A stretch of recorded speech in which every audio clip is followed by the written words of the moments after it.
கர்த்தருடைய பரிசுத்தமுள்ள நாமம் மையப்படுவதாக. இந்த வீடியோ காண்கிற யாவரையும் கர்த்தராகிய இயேசு கிறிஸ்துவின் இன்ப நாமத்தில் அன்போடு கூட வரவேற்றுக் கொள்கிறேன். என் நல்வாழ்த்துக்களை தெரிவித்துக் கொள்கிறேன். இது IAGM எக்கோ. இயேசு கிறிஸ்துவின் வருகைக்கு முன்பாக இந்த உலகத்தில் நடக்கிறதான சம்பவங்களை சில அடையாளங்களாக வேதாகமத்தில் குறிப்பிடப்பட்டிருக்கிறது. அந்த அடையாளத்தில் முதலாவது அடையாளம் சபையில் நடக்கிற அடையாளம். சபையில் நடக்கிற அடையாளங்கள் ஏதெல்லாம் என்று இதற்கு முன்னே அநேக வீடியோக்களை அப்லோட் செய்திருக்கிறேன். அதை IAGM எக்கோ என்றதான பிளேலிஸ்டில் உங்களுக்கு காணலாம். தயவாக அதை உங்கள் பார்க்கும்படியாக உங்கள் அன்போடு கூட கேட்டுக்கொள்கிறேன். இந்த வீடியோவின் மூலமாக அதனுடைய இரண்டாம் பாகம் யூத ஜாதியில் நடக்கிற அடையாளத்தை குறித்து இயேசு சொன்னதை உங்களோடு கூட இந்த வீடியோவில் கொஞ்சமாக சரித்திர பாகத்தில் இருந்தும் வேதாகம் அடிப்படையில் இருந்தும் உங்களோடு கூட பகிர்ந்து கொள்ளும்படியாக விரும்புகிறேன். மத்தேயு சுவிசேஷம் 24 அதிகாரம் 32, 33 வசனங்களில் அத்திமரத்தினால் உவமை கற்றுக்கொள்ளுங்கள். அதிலே இளங்கிளைகள் தோன்றி துளிர் விடும்போது வசந்த கால சமயமாயிற்று என்று அறிவீர்கள். அப்படியே இவைகளெல்லாம் நீங்கள் காணும் போது அவர் சமீபமாய் வாசல் அருகே வந்திருக்கிறார் என்று அறியுங்கள். மத்தேயு சுவிசேஷம் 24 அதிகாரம் 3 முதல் உள்ள வசனங்களில் உலகத்தில் என்ன நடக்கும், அந்தி கிறிஸ்துவின் காலத்தில் என்ன சம்பவிக்கும், இயேசுவின் வருகை எப்போது சம்பவிக்கும் என்றுள்ள காரியங்கள் எல்லாம் சொல்லி முடித்த பிறகு யூதா ஜனத்தின் நடுவில் என்ன சம்பவம் நடக்கும் என்பதை ஒரு உபமையின் மூலமாக இயேசு கிறிஸ்து அங்கே சொல்லியிருக்கிறார். அத்தி மரத்தினால் ஒரு உவமை கற்றுக்கொள்ளுங்கள். அதில் இளங்கிளைகள் தோன்றி துளிர் விடும்போது வசந்த காலம் சமீபமாயிற்று என்று அறிவீர்கள். வேதாகமம் படிக்கும் போது யூத ஜனத்தை அல்லது இஸ்ரவேல் ராஜ்யத்தை ஒரு அத்தி மரத்தோடு உவமித்திருக்கிறது. உலகத்தில் கவனித்து பார்த்தால் இங்கிலாந்து ராஜ்யத்திற்கு ரோஜா மலர், ரோஸ் பிளவர், அதான் இங்கிலாந்து ராஜ்யத்தினுடைய அடையாளம். இனி ஸ்பெயின் ராஜ்யத்தினுடைய அடையாளம் பொமிகிரானட் என்று சொன்னால் மாதுளையாகும் அந்த ராஜ்யத்தின் அடையாளம். மூன்றாவது ஸ்காட்லாந்து ராஜ்யத்தின் அடையாளம் நெருஞ்சில் செடி, அது அடையாளமாக இருக்கு. அதுபோல இஸ்ரவேல் ராஜ்யத்துக்கு அத்தி மரம் அடையாளமாக இருக்கிறது. இஸ்ரவேல் ஜனத்தை அத்தியோடு ஓமித்திருக்கிறதாக எரேமியா 24 அதிகாரம் 1 முதல் 7 வரை வசனங்களிலும் மத்தேயு 24 அதிகாரம் 32, 33 வசனங்களிலும் நமக்கு தெளிவாய் காண முடியும். அத்தி இஸ்ரவேல் ஜனம். இந்த இஸ்ரவேல் ஜனம் துளிர் விடும்போது அல்லங்கில் இஸ்ரவேல் ஜனங்கள் வளர்ச்சி அடையும் போது இயேசு வாசல் அருகே வந்திருக்கிறார் என்று அறியுங்கள் என்று இயேசு ஒரு முன்னறிவிப்பு கொடுக்கிறார். இந்த இஸ்ரவேல் ஜனம் யார்? இதை குறித்துள்ள சரித்திர பின்னணியும் கூட நான் அறிய வேண்டியிருக்கிறது. சாதாரணமாக வேதாகமம் படிக்கிறவர்களும் படிப்பிக்கிறவர்களும் வேத புஸ்தகத்தை வாசிக்கிறவர்களும் சரித்திர புஸ்தகங்களை வாசிக்கிறவர்களுக்கும் இந்த விஷயங்கள் மிகவும் தெளிவாக அறியக்கூடியவர்கள், தெரிந்தவைகள். ஆனாலும் சாதாரண ஜனம், வேதவசனம் வாசித்து அறிய முடியாதவர்கள், சரித்திரத்தை வாசித்து அறிய முடியாதவர்கள், இனி இதை தெரிந்தவர்களுக்கும் பிரயோஜனகரமாக அதை உறுதிப்படுத்தும்படியாகவும் இருக்கும்படியாகத்தான் இந்த இஸ்ரவேல் ஜனத்தினுடைய பேக்ரவுண்டு அல்லங்கில் பின்னணியத்தை உங்களோடு இந்த வீடியோ மூலமாக பகிர்ந்து கொள்ள நான் விரும்பினது. முதலாவது, இந்த இஸ்ரவேல் ஜனம் யார்? யூத ஜனங்களுடைய அல்லது இஸ்ரவேல் ஜனங்களுடைய விசுவாசிகளுடைய தகப்பன் என்று அறியப்படுகிறதான ஆபிரகாம். உலகத்தில் முதலாம் மனிதனாகிய ஆதாமில் இருந்து 20வது தலைமுறைக்காரனாகும் ஆபிரகாம் என்று அறியப்படுகிறது. ஆதாமிலிருந்து அவருடைய மகன் 3வது மகன் சேத்து, சேத்திலிருந்து பிறகு நோவா, நோவாவுடைய மகன் சேம், அந்த சேமுடைய வம்சத்தில் பிறந்த ஒரு முற்பிதாவாயிருந்தார் ஆபிரகாம் இவர் 20ஆம் தலைமுறையில் உள்ள ஒரு முற்பிதா. இவர் BC 1936 நோவாவின் காலகட்டத்தில் நடந்த ஜலப்பிரளயம். இந்த ஜலப்பிரளயத்துக்கு பிறகு 412 வருஷங்கள் கழிந்து கல்தேருடைய தேசமாகிய மெசொப்பொத்தேமியா என்று சொல்கிற நாட்டில் உள்ள ஊர் என்றதான பட்டணத்திலிருந்து விக்கிரகங்களை சேவித்துக் கொண்டிருந்ததான ஒரு குடும்பத்திலிருந்து மகிமையின் தேவன் ஆபிரகாமுக்கு தரிசனமாகி அவரை கானானுக்கு அழைத்தார் என்று வேதாகமம் சொல்லுகிறது. யோசுவாவின் புஸ்தகம் 24ஆம் அதிகாரம் 2ஆம் வசனத்தில், அப்பொழுது யோசுவா சகல ஜனங்களை நோக்கி, இஸ்ரவேலின் தேவனாய கர்த்தர் சொல்கிறது என்னவென்றால், பூர்வத்திலே உங்கள் பிதாக்களாகிய ஆபிரகாமுக்கும் நாகோருக்கும் தகப்பனான தேராகு என்பவன் நதிக்கு அப்புறத்திலே குடியிருந்த போது அவர்கள் வேறே தேவர்களை சேவித்தார்கள். நான் நதிக்கு அப்புறத்தில் இருந்த உங்கள் தகப்பனாகிய ஆபிரகாமை அழைத்து கொண்டு வந்து அவனை கானான் தேசமெங்கும் சஞ்சரிக்க செய்து அவன் சந்ததியை திரட்சியாக்கி அவனுக்கு ஈசாக்கை கொடுத்தேன். அப்ப இந்த வசனங்களில் தேவனை அறியாத விக்கிரகங்களை ஆராதித்துக் கொண்டிருந்த குடும்பங்களில் இருந்து ஆபிரகாமை தேவன் சந்தித்து தரிசனம் கொடுத்து கானான் நாட்டுக்கு தேவன் அவரை அழைக்கிறார். அதை குறித்து அப்போஸ்தலரின் புஸ்தகம் 7ஆம் அதிகாரம் 1 முதல் 5 வரையுள்ள வசனங்களில், அதற்கு அவன், சகோதரரே பிதாக்களே கேளுங்கள், நம்முடைய பிதாவாகிய ஆபிரகாம் காரான் ஊரிலே குடியிருக்கிறதுக்கு முன்னமே மெசொப்பொத்தேமியா நாட்டிலே இருக்கும்போது மகிமையின் தேவன் அவனுக்கு தரிசனமாகி, நீ உன் தேசத்தையும் உன் இனத்தையும் விட்டு புறப்பட்டு நான் உனக்கு காண்பிக்கும் தேசத்துக்கு வா என்றார். அப்பொழுது அவன் கல்தேயர் தேசத்தை விட்டு புறப்பட்டு காரான் ஊரிலே வாசம் பண்ணினான். அவனுடைய தகப்பன் மரித்த பின்பு அவ்விடத்தை விட்டு நீங்கள் இப்பொழுது குடியிருக்கிற இத்தேசத்துக்கு அவனை அழைத்து கொண்டு வந்து குடியிருக்கும்படி செய்தார். அதே காரியத்தை தான் ஆதியாகமம் 12ஆம் அதிகாரம் 1ஆம் வசனம் முதல் 5ஆம் வசனம் வரைக்கும் கர்த்தர் ஆபிரகாமை நோக்கி, நீ உன் தேசத்தையும் உன் இனத்தையும் உன் தகப்பனுடைய வீட்டையும் விட்டு புறப்பட்டு நான் உனக்கு காண்பிக்கும் தேசத்துக்கு போ, நான் உன்னை பெரிய ஜாதியாக்கி உன்னை ஆசீர்வதித்து உன் பெயரை பெருமைப்படுத்துவேன், நீ ஆசீர்வாதமாயிருப்பார் என்று சொன்னார். விக்கிரக ஆராதனையில் இருந்து மகிமையின் தேவன் அவனுக்கு தரிசனமாகி கானானுக்கு கர்த்தர் வாக்குத்த தேசத்திற்கு கர்த்தர் அழைத்தார். அப்படி ஆபிரகாமை தேவன் அழைத்த போது அவனுக்கு வயது 60 இருந்தது. பிறகு அவன் ஆரான் எனதான இடத்தில் தன்னுடைய பிதாவாகிய தேராகு, அவனுடைய சகோதரர்கள், பிள்ளைகள், மனைவிகள் இவர்கள் எல்லாரும் கூட சேர்ந்து ஆரானில் வந்து சுமார் 15 வருடங்கள் அங்கே தங்கியிருந்தார்கள். அதை குறித்து ஆதியாகமம் 11:27 முதல் 32 வரை உள்ள வசனங்களை படிக்கலாம். இந்த வேளையில் தான் தேவன் 10 முறை ஆபிரகாமுக்கு தரிசனமாகி கர்த்தர் கானானுக்கு அவனை அழைக்கிறார்.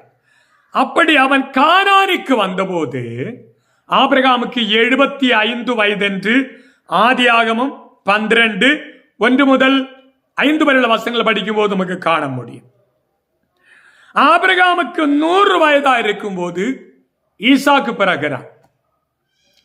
ஈசாக்கு 40 வயதா இருக்கும் போது அவன் ரெபெக்காளை விவாகம் பண்ணுகிறான். ஈசாக்கு 60 வயதாகும் போது அவனுக்கு ஏசாவும் யாக்கோவும் பிறக்கிறார்கள். இக்காலகட்டத்தில் ஆபிரகாம் 175 வயதில் மரித்தான் என்று ஆதியாகமம் 25:7, ஆதியாகமம் 25:26, ஆதியாகமம் 25:25 வசனங்களில் மேற்சொன்ன காரியங்கள் எல்லாம் கொடுக்கப்பட்டிருக்கிறது.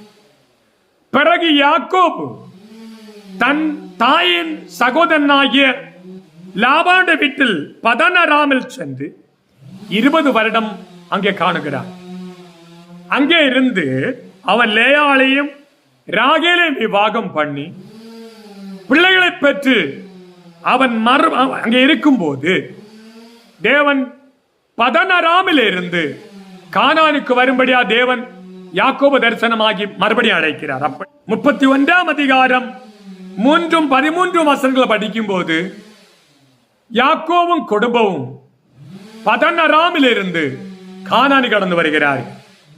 கானானுக்கு கடந்து வருகிற வழியில் பெனியேல் என்றுதான் இடத்தில் வைத்து யாப்போக்கு நதி கரையில் வைத்து மகிமையின் தேவன் யாக்கோபுக்கு தரிசனமாகி யாக்கோபு என்ற பெயரை மாற்றி அவன் இஸ்ரவேல் என்றதான பெயர் தேவன் கொடுத்தார்.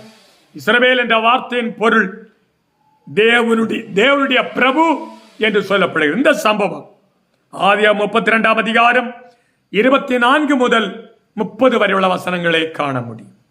அப்படி இஸ்ரவேல் ஜனம் வந்த வழிகளை குறித்துள்ள ஒரு விஷயத்தை தான் வேதாகமத்தின் அடிப்படையில் இருந்து உங்களிடத்து சொன்னேன்.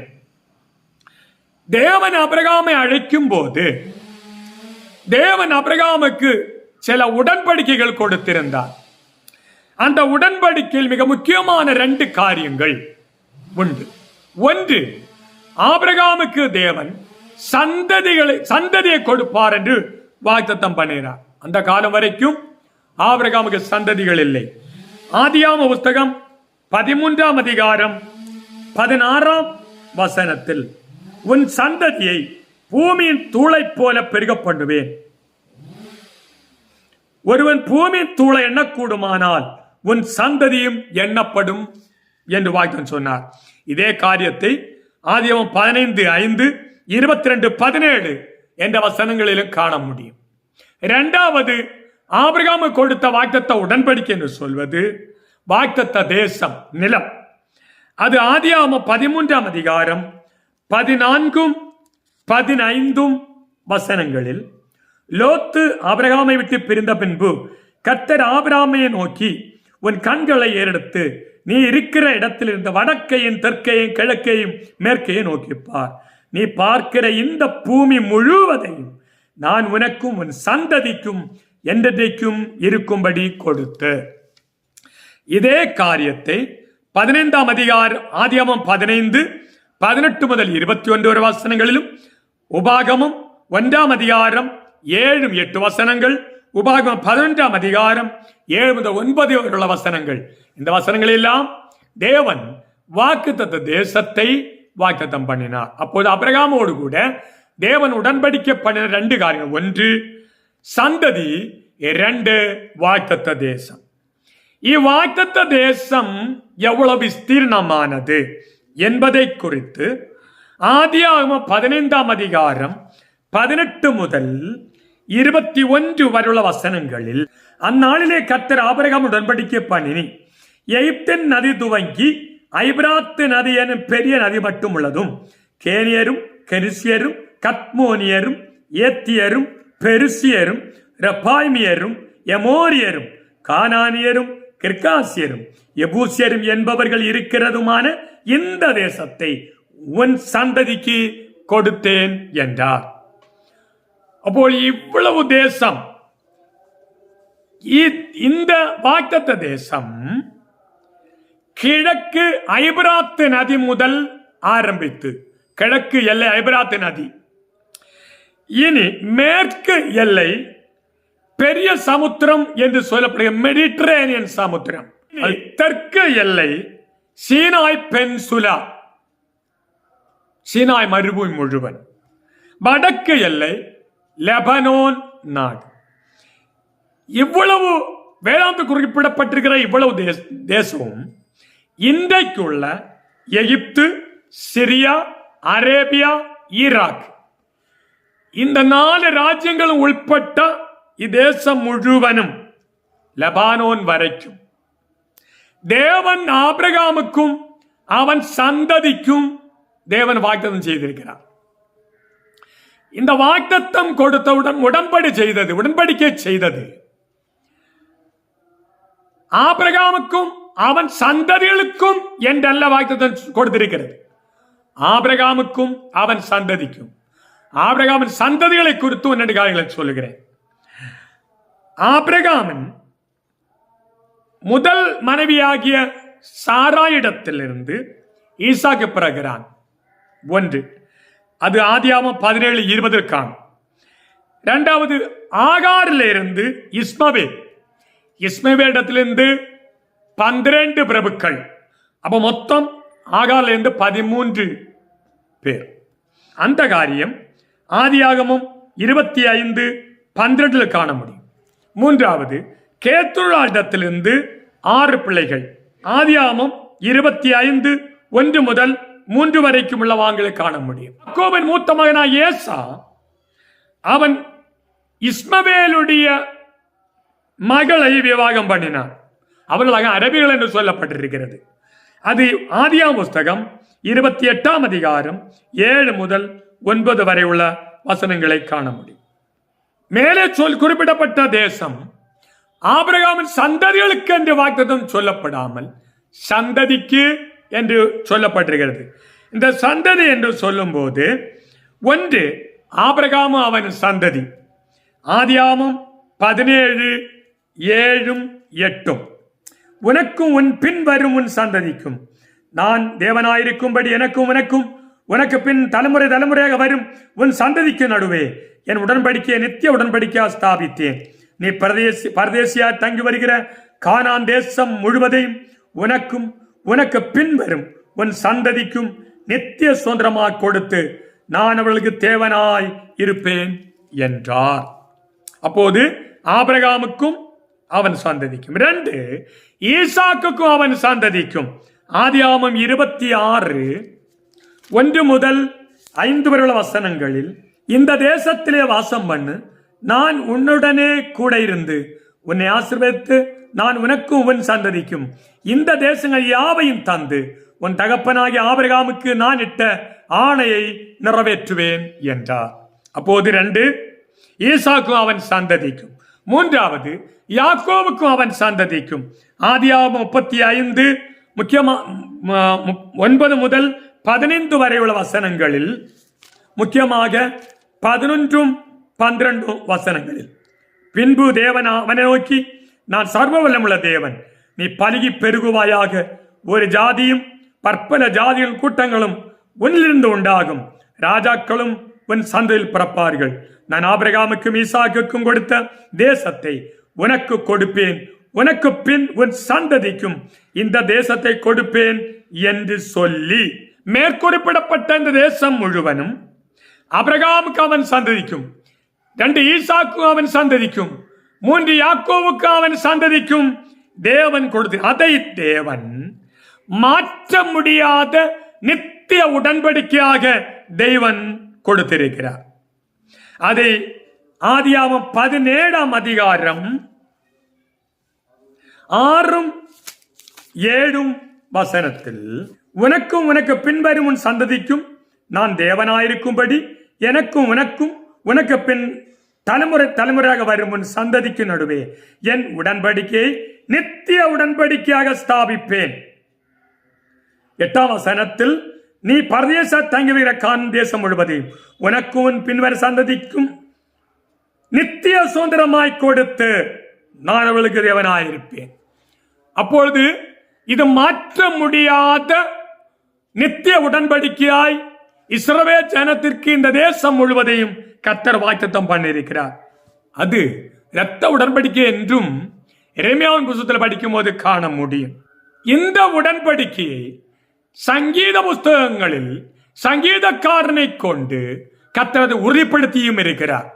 105ஆம் சங்கீதம் 6 முதல் 15 வரை உள்ள வசனங்களில், முக்கியமாக 8 முதல் 10 வசனங்களில், 1000 தலைமுறைக்கென்று அவர் கட்டளையிட்ட வாக்கையும் ஆபிரகாமோடு அவர் பண்ணின உடன்படிக்கையும் அவர் ஈசாக்கு இட்ட ஆணையையும் என்றைக்கும் நினைத்திருக்கிறார். அதை யாக்கோவுக்கு பிரமாணமாகவும் இஸ்ரவேலுக்கு நித்திய உடன்படிக்கை உறுதிப்படுத்தி, உங்கள் சுதந்திர பாகமான கானான் தேசத்தை உனக்கு தருவேன் என்றார். நித்திய உடன்படிக்கை உறுதிப்படுத்தி, இட் வாஸ் கன்ஃபர்ம்ட், அது முழுவதுமாக தேவன் உறுதிப்படுத்தி இருக்கிறார். மேற்சொல்லப்பட்ட தேசங்கள், அதனுடைய எல்லையடக்கம் இஸ்ரவேல் ஜனத்திற்கு நித்திய உடன்படிக்கையாக, மாற்ற முடியாத உடன்படிக்கையாக தேவன் அவளுக்கு கொடுத்திருக்கிறார். அருமையான தேவ பிள்ளையே, இஸ்ரவேல் ராஜ்யம் தேவனுடைய சொந்த ராஜ்யம். இந்த ஜனம் முக்கியமாக 3 அடிமைத்தனத்துக்கு நேராக போகிறார்கள். 4வது உலகம் முழுவதும் சிதறடிக்கப்படுகிறார்கள்.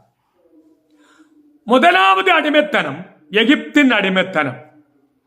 பிசி 1800 முதல் பிசி 850 வரைக்கும் எகிப்து சாம்ராஜ்யம் நிலைநின்றிருந்தது. அபிரகாமின் சந்தையில் உட்பட்ட யாக்கோபின் மகனாகிய யோசேப்பு முதலாவது எகிப்திற்கு கடந்து போனான் என்று நமக்கு வேதத்திலே தெரியும். பிறகு யோசேப்பு தன் தகப்பனாய் யாக்கோபையும் அவன் குடும்பத்தில் உட்பட்ட 70 பேர் அடங்கிறதான குடும்பம் எகிப்திலே கோசே நாட்டில் போய் அங்கே வாழ்ந்து வளர்ந்து பெருகினது. இந்த கோசே நாட்டில் அவர்கள் வாழ்ந்து வருகிற காலத்தில் யோசேப்பு மரித்து அடக்கம் பண்ணப்படுகிறான். யோசேப்பின் காலத்துக்கு பிறகு அவனை அறியாத ஒரு பார்வோன் ராஜா எழும்பி இஸ்ரவேல் ஜனங்களை அடிமைப்படுத்துகிறார். இந்த அடிமைத்தனத்தை குறித்து தேவன் ஆபிரகாமோடு முன்னாலே ஒரு தீர்க்க தரிசனம் சொல்லி இருந்தார். ஆதியாகமத்தின் புஸ்தகம் 15ஆம் அதிகாரம் 13ஆம் வசனம் 14ஆம் வசனம். அப்பொழுது அவர் ஆபிரகாமை நோக்கி, உன் சந்ததியார் தங்கள் அல்லாத அந்நிய தேசத்திலே பரதேசிகளாயிருந்து அத்தேசத்தாரே செவிப்பார்கள் என்றும் அவர்களால் 400 வருஷம் உபத்திரவப்படுவார்கள் என்றும் நிச்சயம் அறிய கடவாய். இவர்கள் சேவிக்கும் ஜாதிகளை நான் நியாயம் தீர்ப்பேன். பின்பு மிகுந்த பொருட்களுடனே புறப்பட்டு வருவார்கள். நீ சமாதானத்தோடு உன் பிதாக்கிடத்தில் சேருவாய். நல்ல முதிர் வயதிலே அடக்கம் பண்ணப்படுவாய். ஆபிரகாமோடு தேவன் சொன்ன தீர்க்க தரிசனத்தின்படி இஸ்ரவேல் ஜனம் எகிப்தில் 400 வருஷங்கள் அடிமைகளாய் காணப்பட்டார்கள். எகிப்தியர் அவர்களை ஒடுக்கின விதங்களையும் அவர்கள் சந்தித்த இன்னல்களையும் எல்லாம் வேதாகம் வாசிக்கிற எல்லாருக்கும் தெரியும். 400 வருடங்களாக அடிமைத்தனத்தில் இஸ்ரவேல் ஜனம் ஒடுங்கின போது இஸ்ரவேல் ஜனம் தேவனை நோக்கி, யெகோவாயாம் தேவனை நோக்கி அவர்கள் அறைகூவல் விட்டு ஜெபித்த போது தேவன் மோசேயை ஆரோனையும் அனுப்பி இஸ்ரவேல் ஜனங்களை அற்புதமாக 10 வாதிகளை எகிப்தில் நடத்தி எகிப்திலிருந்து விடுவித்து செங்கடலே கடத்தி வனாந்திரத்தில் 40 வருஷமாய் நடத்தி மோசே மரித்த பின்பு யோசுவாவின் தலைமையில் அவர்களை யோர்தானை கடக்க பண்ணி வாக்தத்த தேசமாகிய கானானுக்குள் சென்று அந்த ராஜ்யத்தை பிடித்து கானான் தேசத்தில் முழுவதும் 12 இஸ்ரவேல் கோத்திரங்களுக்கும் யோசுவா பங்கிட்டு கொடுக்கிறதாய் நமக்கு வேதாமத்தில் மிக தெளிவாக கண்டுகொள்ள முடியும். அப்படி எகிப்திலிருந்து விடுவிக்கப்பட்ட இஸ்ரவேல் ஜனம் தேவன் பிதாக்களுக்கு வாக்குத்தத்தம் பண்ணப்பட்ட கானான் தேசத்தில் அவர்கள் யோசுவாவின் தலைமையில் அவர்கள் தேசத்தை கட்டிக்கொண்டார்கள். இந்த யூத ஜனத்தை குறித்து சில பிரத்யேக தனித்தன்மைகள் காணப்படுகிறது. முதலாவது, இந்த யூத ஜனங்கள் உலகத்தில் உள்ள மற்றெல்லா ஜனங்களில் இருந்தும் வித்தியாசமான கலாச்சாரத்தோடு கூட ஆச்சாரங்களில் வழி தனித்து பார்க்கிற ஒரு ஜனம். அவர்கள் மற்றுள்ள ஜாதிகளோடு கூட கலவாமல் இருக்கிற ஜனம் என்று வேதாகமம் சொல்கிறது. எண்ணாகமம் 23ஆம் அதிகாரம் 9ஆம் வசனத்தில், கண்மலை உச்சியிலிருந்து நான் அவனை கண்டு குன்றுகளில் இருந்து அவனை பார்க்கிறேன். இந்த ஜனங்கள் ஜாதிகளோடு கலவாமல் தனியே வாசமாயிருப்பார்கள். இப்ப யூத ஜனம் உலகத்தில் மற்றுள்ள ஒரு ஜாதிகளோடும் கலராமல் தனித்து வசிக்கிறதான ஜனம். அவர்களுக்கு கொடுக்கப்பட்ட கலாச்சாரங்கள், அவர்களுக்கு கொடுக்கப்பட்டதான வழிமுறைகள், அவைகளை மட்டும் பின்பற்றி உலகத்தில் வேற ஒரு ஜாதியாரும் அவர்கள் பின்பற்றாமல் தனித்து பார்க்கிறதான, தனித்து வசிக்கிறதான ஜனம் மட்டுமல்ல, இரண்டாவது அவர்களுக்கென்றே தேவன் ஒரு நியாயப்பிரமாண சட்ட புஸ்தகத்தையும் கொடுத்திருக்கிறார். பழைய ஏற்பாடு என்று அறியப்படுகிறது. இந்த சட்ட புஸ்தகம் முதலாவது தேவன் தம்முடைய சொந்த கை விரலினால் எழுதி கொடுக்கப்பட்ட புஸ்தகம். யாத்திராகமத்தின் புஸ்தகம் 31 அதிகாரம் 18 வசனத்தில், சீனாய் மலையில் அவர் மோசேயோடு பேசி முடித்த பின் தேவனுடைய விரலினால் எழுதப்பட்ட கற்பலகைகளாகிய சாட்சியின் 2 பலகைகளை அவனிடத்தில் கொடுத்தார். இப்ப தேவன் எழுதி சொந்த விரலினால் எழுதி கொடுத்த பிரமாணங்கள், சட்டங்கள். இரண்டாவது, மோசேயும் தன் கைப்பட சில எழுத்துக்களை எழுதுகிறார். அதே யாத்திராகமும் 34 அதிகாரம் 27, 28 வசனங்களில், அங்கே அவன் அப்பம் புசியாமலும் தண்ணீர் குடியாமலும் இருந்து இரவும் பகலும் 40 நாள் கர்த்தரோடு இருந்தான். அவன் 10 கற்பனைகளாகிய உடன்படிக்கையின் வார்த்தைகளை பலகைகளில் எழுதினான். இப்ப மோசே எழுதின தேவனுடைய பிரமாணங்களும் அந்த புஸ்தகத்தில் கொடுக்கப்பட்டிருக்கிறது. மூன்றாவது, தீர்க்கதரிசிகள் எழுதின புஸ்தகங்களும், பெரிய தீர்க்கதரிசிகள் என்று சொல்லுகிற 4 தீர்க்கதரிசிகளும், சிறிய தீர்க்கதரிசிகள் என்று சொல்லுகிற 12 தீர்க்கதரிசிகளுமான தீர்க்கதரிசிகள் எழுதினதான புஸ்தகங்களும் சேர்ந்து தேவனுடைய புஸ்தகம், பழைய ஏற்பாடு தேவன் அவர்களுக்கு கொடுத்திருந்தார். அப்ப தேவனுடைய கைவரனால் எழுதப்பட்ட புஸ்தகத்தை பெற்றுக்கொண்ட சிறப்பு மிக்க ஜனமாக்கும் யூத ஜனம், அல்லவிட்டால் இஸ்ரவேல் ஜனம். மூன்றாவது, இந்த இஸ்ரவேல் ஜனங்களுக்கு ஒரு தேசம் உண்டு. அந்த தேசம் தேவன் வாக்குத்தத்தம் பண்ணின கானான் தேசம்.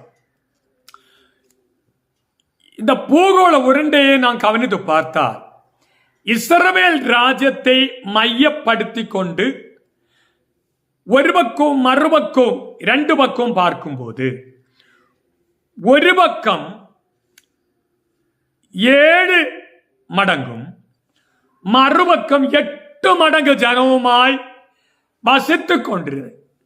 அதன் நடுவில் வசிக்கிற என்று சொன்னால் உலகத்தின் மையப்பகுதியில் வசிக்கிற ஒரு ஜனம் தான் யூத ஜனம், அல்லது இஸ்ரவேல் நாடு என்று சொல்வது.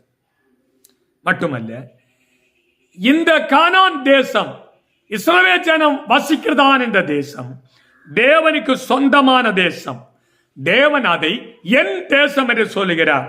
எரேமியா தீர்க்கதரிசன புஸ்தகம் 2 அதிகாரம் 7 வசனம், செழிப்பான தேசத்தின் கனியையும் நன்மையும் சாப்பிடும்படி நான் உங்களை அவ்விடத்துக்கு அழைத்துக் கொண்டு வந்தேன்.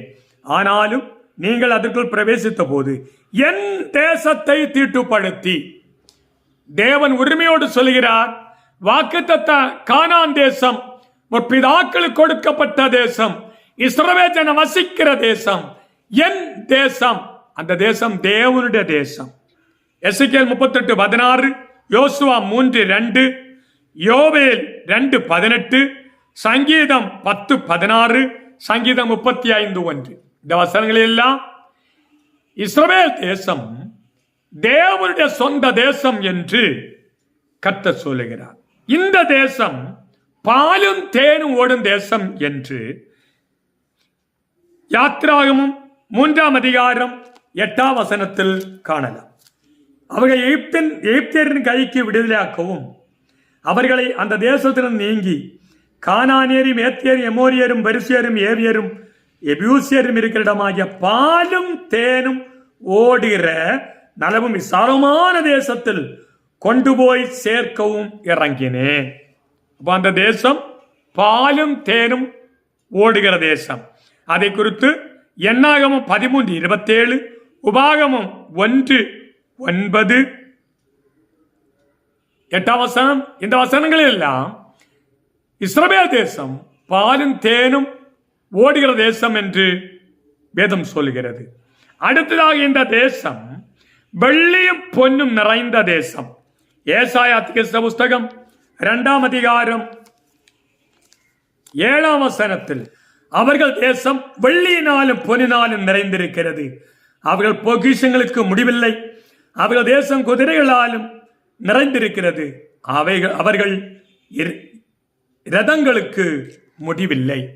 அப்பொழுது இஸ்ரவேல் தேசம் வெள்ளி பொன்னும் ரதங்களும் கொண்டு நிறைந்த தேசம் மட்டுமல்ல, இந்த தேசம் மலைகளும் பள்ளத்தாக்களும் உள்ள தேசம் என்று உபாகமம் 11ஆம் அதிகாரம் 11-12 வசனங்களில் நீங்கள் சுதந்திரிக்கப் போகிற தேசமோ மலைகளும் பள்ளத்தாக்களும் உள்ள தேசம், அது வானத்தின் மழை தண்ணீரை குடிக்கும் தேசம், அது உன் தேவனாய் கர்த்தர் விசாரிக்கிற தேசம், வருஷத்தின் துவக்கம் முதல் வருஷத்தின் முடிவு மட்டும் எப்பொழுதும் உன் தேவனாய கர்த்தரின் கண்கள் அது மேல் வைக்கப்பட்டிருக்கும்.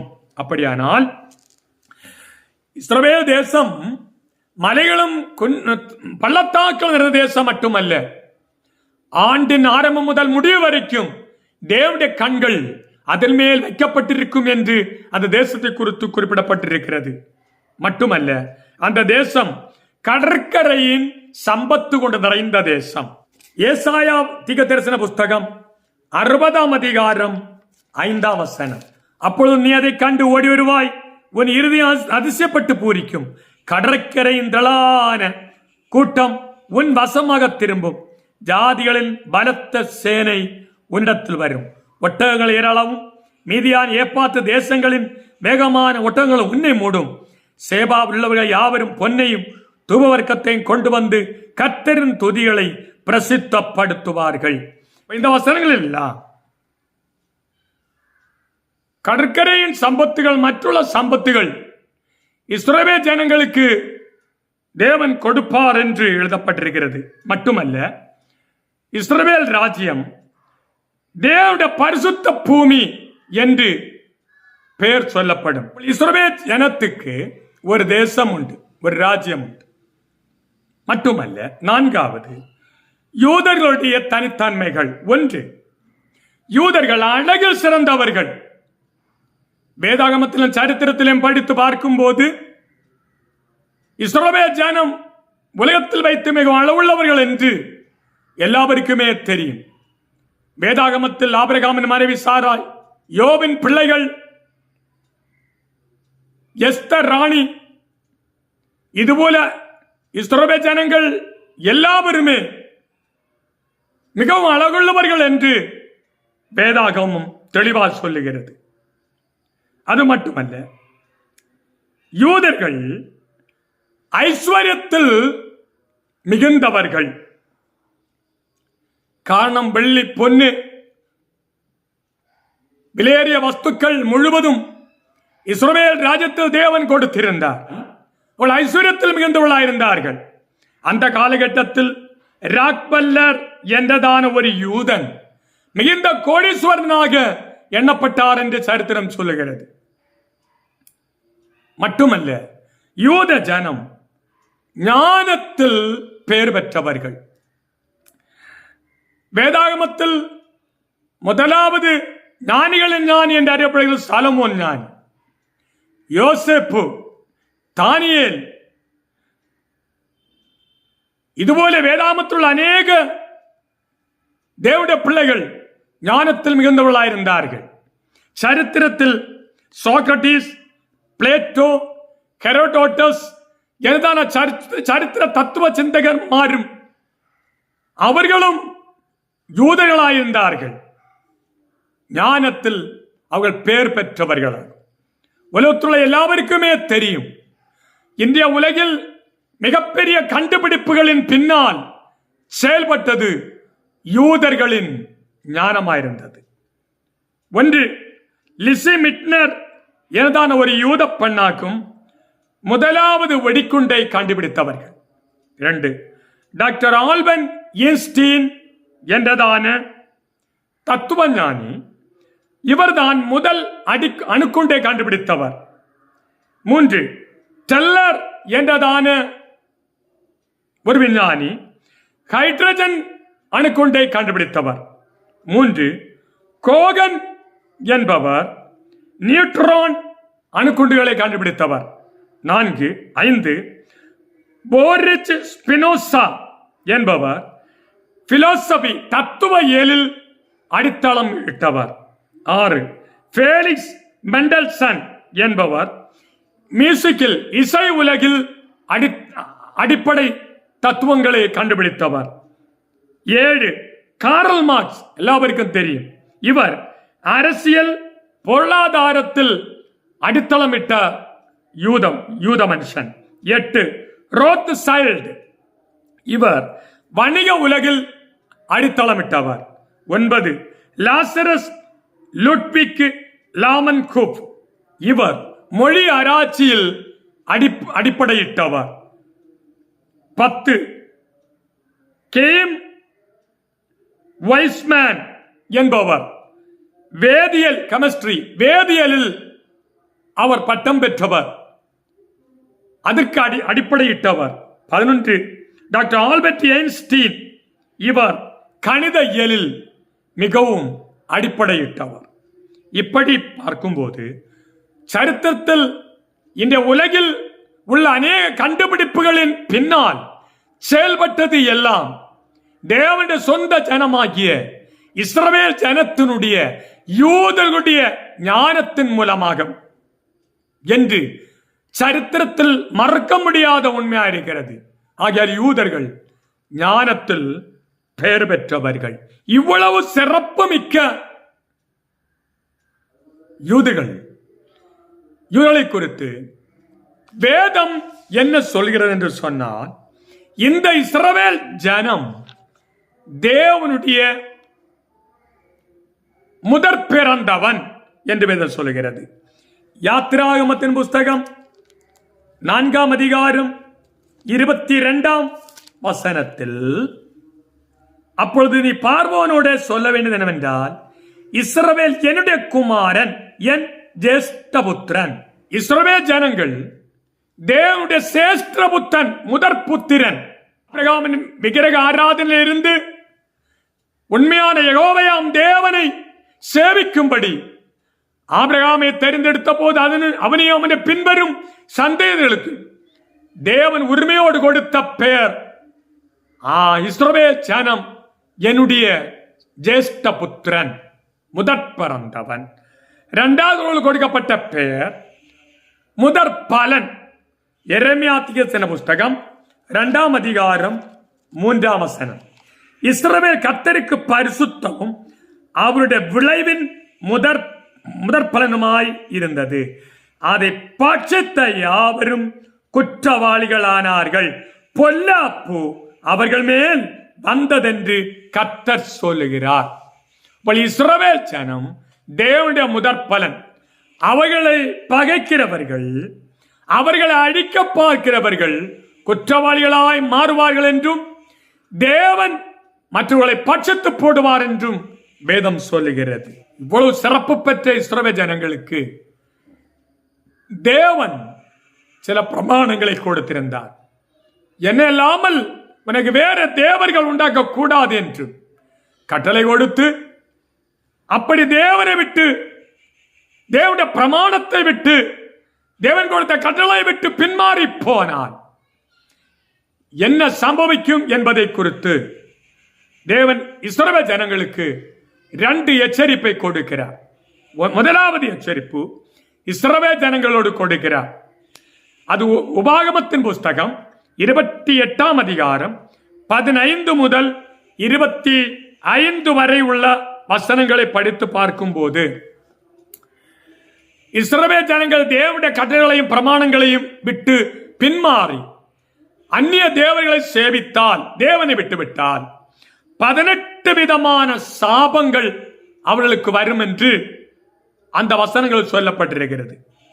1 முதல் 14 வரை உள்ள வசனங்களில் தேவனுடைய பிரமாணங்களை கைக்கொண்டால், தேவனுடைய கட்டளைகளை கைக்கொண்டால் ஆசீர்வாதங்களை தேவன் கொடுப்பார் என்ற ஆசீர்வாதத்தையும், 15 முதல் 23 வரையுள்ள வசனங்களில் 18 விதமான சாபங்களையும் கற்றுக் கொடுப்பார் என்று அங்கே சொல்லப்பட்டிருக்கிறது.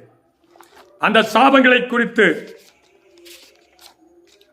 1, அவர்கள் சாபமாய் மாறுவார்கள். 2, கொள்ளை நோய்கள் அவர்களை பின்தொடரும். 3, அவர்கள் தேசத்தில் மழை பெய்யாது. 4, உலகத்தில் சிறடிக்கப்படுவார்கள். 5, மரணம் அவர்களை பின்தொடரும். 6, பலவிதமான வியாதிகள் அவர்களை தாக்கும். 7, ஆதரவற்றவர்களாய் மாறுவார்கள். 8, அவர்கள் மனைவிகள், அவருடைய பிள்ளைகள், அவருடைய வீடுகள் எல்லாம் அவர்கள் இழந்து போவார்கள். 9, சத்துருக்கள் அவர்களை கொள்ளையடிப்பார்கள். 10, அவர்கள் அடிமைகளாக போகப்படுவார்கள். 11, அந்நிய தேசங்கள் அவர்கள் அடிமைகளாக பார்ப்பார்கள். 12, பஞ்சம் அவர்களை தொடர்ந்து பிடிக்கும். 13, மற்றுள்ள ராஜ்யங்கள் சத்துருக்களாய் மாறுவார்கள். 14, அவர்கள் சொந்த பிள்ளைகளையே அவர்கள் சமைத்து புசிக்க வேண்டிய சூழ்நிலைகள் வரும். 15, அவர்கள் ஜனத்தின் எண்ணிக்கையில் குறைவுள்ளவர்களாய் மாறுவார்கள். 16, அவர்கள் அடைக்கலம் காணப்படாமற் போகும். 17, பயமும் திகிலும் அவளை பின்தொடரும். 18, அந்நிய ராஜ்யங்களுக்கு அவர்கள் விற்கப்படுவார்கள். தேவனை விட்டு மாறிப்போனால், விக்கிரகங்களை சேவித்தால், தேவன் அவர்களை 18 விதமான சாபங்களால் அடிப்பார் என்று அவர்களுக்கு எச்சரிப்பை கொடுத்தார். 2வது எச்சரிப்பு சாலோமோன் ராஜாவின் காலகட்டத்தில் கொடுக்கப்பட்டிருக்கிறது. 2 நாளாகமத்தின் புஸ்தகம் 27ஆம் அதிகாரம் 19 முதல் 22 வரையுள்ள வசனங்களில், நீங்கள் வழிவிலகி நான் உங்களுக்கு முன்வைத்த என் கட்டளைகளையும் என் கற்பனைகளை விட்டு போய் வேறே தேவர்களை சேவித்து அவர்களை பணிந்து கொள்வீர்களே ஆகில், நான் அவர்களுக்கு கொடுத்த என் தேசத்தில் இருந்து அவர்களை பிடுங்கி என் நாமத்திற்கென நான் பரிசுத்தப்படுத்தின இந்த ஆலயத்தை என் சமூகத்தினர் தள்ளி அதை எல்லா ஜனசதலங்களுக்குள்ளும் பழமொழியாகவும் வசை சொல்லாகவும் வைப்பேன். இந்த முன்னறிவிப்பை தேவன் சாலோமோனுக்கு கொடுக்கிறார். ஆனால் பிற்காலங்களில் தேவன் அவர்களுக்கு கொடுத்த பிரமாணங்களை, சட்டங்களையும் அவர்களுக்கு கொடுத்த எச்சரிப்பை அவர்கள் மீறி அந்நிய தேவர்களை அவர்கள் சேவித்து பணிந்து கொள்ள அவர்கள் கடந்து போனபடியினால் தேவன் அவர்களுக்கு பிறகு 2வது ஒரு அடிமைத்தனத்தை கொடுக்கிறார். அது அசீரியா அடிமைத்தனம். பிசி 721 சனகரிப் என்றதான ராஜா கடந்து வந்து இஸ்ரவேல் ஜனங்கள் அடிமைகளாக கொண்டு போகிறார்கள். தேசம் 200 வருஷங்களுக்கு மேற்பட்ட அடிமைத்தனங்களுக்கு உண்டாயிருந்தது. அதற்கு பிறகு மறுபடியும் அவர்களை அழைத்து கொண்டு வந்து தேவன் தேசத்தில் வைக்கிறார். மறுபடியும் இஸ்ரவேல் ஜனங்கள் தேவனை விட்டுவிட்டு அந்நிய தேவனை சேவித்து தேவனுடைய கற்பனைகளை மீறி எழுந்தபடியினால் தேவன் அவர்களுக்கு 3வது பாபிலோன் அடிமைத்தனத்துக்கு அனுப்புகிறார். அப்படி பிசி 609 முதல் 539 வரைக்கும் உண்டாயிருந்தான உலகத்தில் 1வது ராஜ்யமாக பாபிலோன் சாம்ராஜ்யத்தில் தேவன் 70 வருடமாக அவள் அடிமைகளாக விற்று போட்டார்.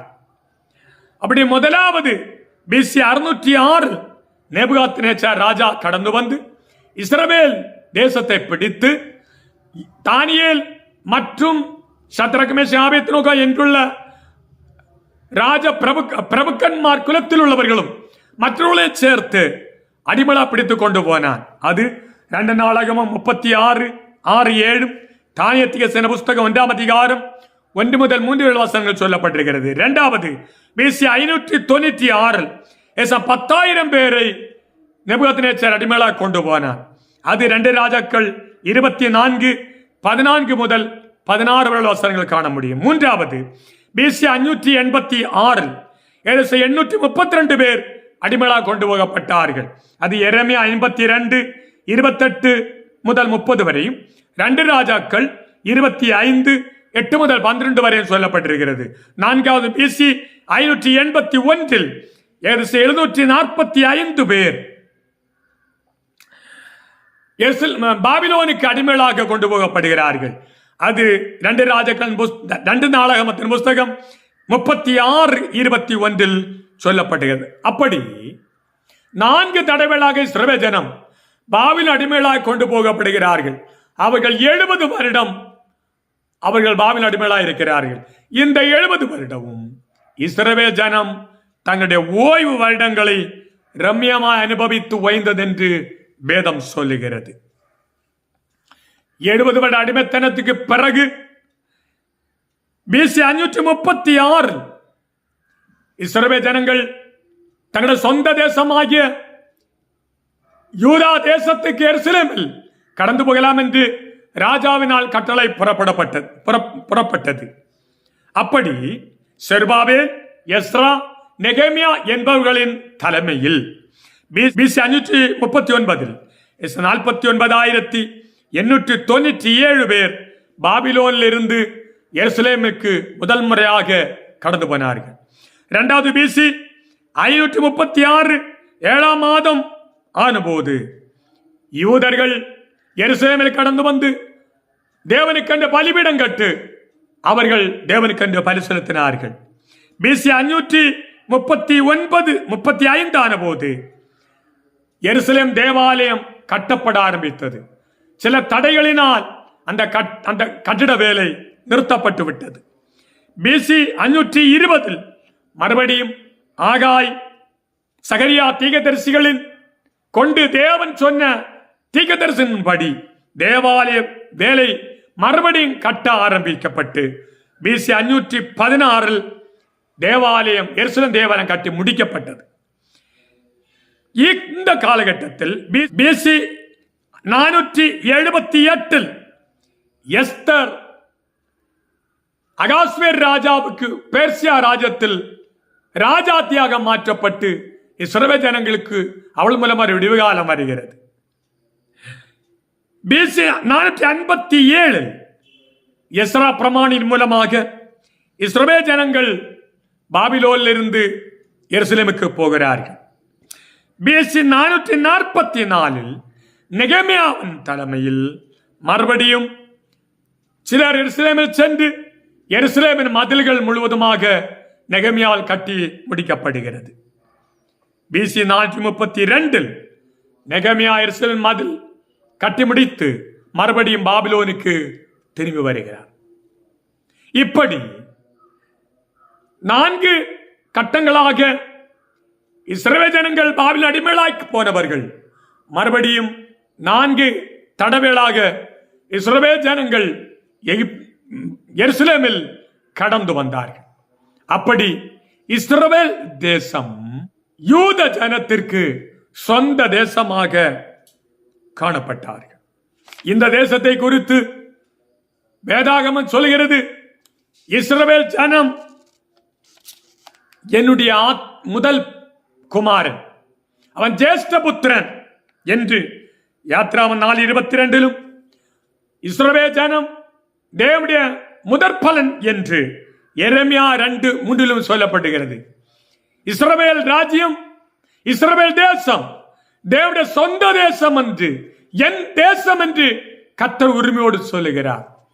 இந்த தேசத்துக்காக விண்ணப்பம் பண்ணுங்கள் என்று சங்கீதம் 122:6 எருசலேமில் சமாதானத்துக்காக வேண்டிக் கொள்ளுங்கள், உன்னை நேசிக்கிறவர்கள் சுகித்திருப்பார்களாக, ஒரு அலங்கத்துக்குள்ளே சமாதானமும் ஒரு அரண்மனைகளுக்குள்ளே சுகமும் இருப்பதாக, என் சகோதர நிமித்தம் என் சிநேகிதர் நிமித்தமும் உன்னில் சமாதானம் இருப்பதாக என்பேன்.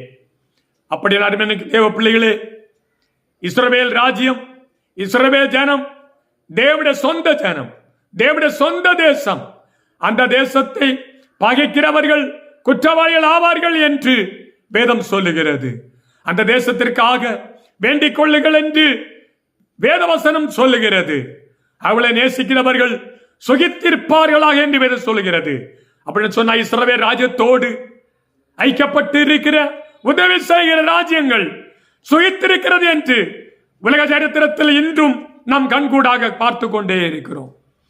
இந்த இஸ்ரவேல் ராஜ்யம், இந்த இஸ்ரவேல் ஜனம், இந்த யூத ஜனம் இயேசு கிறிஸ்து வருகைக்கு முன்பாக துளிர்க்கும் என்று வேதத்தில் சொல்லப்படுகிறது. இனி 4வது முறையாக அவர்கள் உலகத்தின் 4 பாகங்களிலும் சிதறடிக்கப்பட்டதும் அத்தியாகிய யூதன் துளிர்த்த சரித்திரமும் அடுத்த வீடியோவில் உங்களோடு பங்கு வைக்கும்படியாக விரும்புகிறேன்.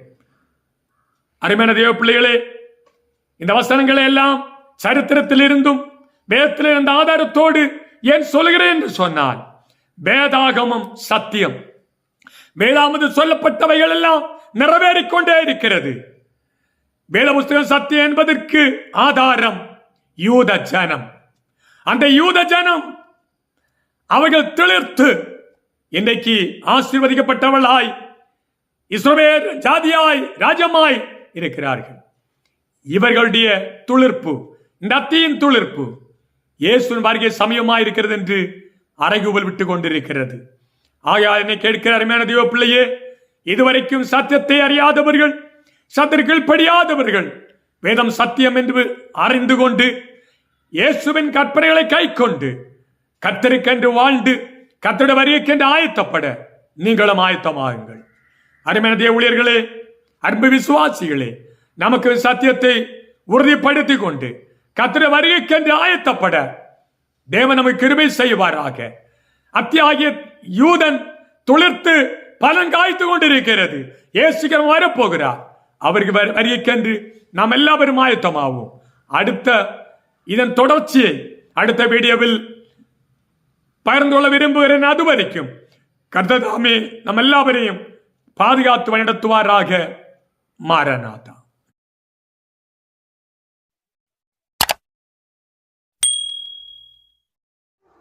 May God bless you.